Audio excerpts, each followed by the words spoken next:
meron pong hinog ng aking papaya din eh. Kaya ako'y suot din eh. Ayan o. Nahinog na. Magugulang na kasi.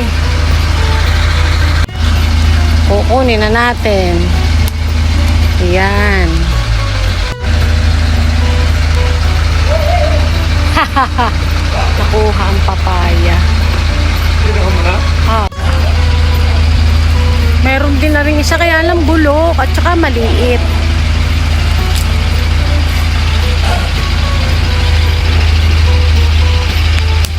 Ayan. Kinuha ko na at papatuka ko na lang sa ibon. Wala, hindi kayo kinuha ng manok. Wala, hindi naman ito. So, ari po ay ibig sabihin magugulang na. So, pwede ko na po siyang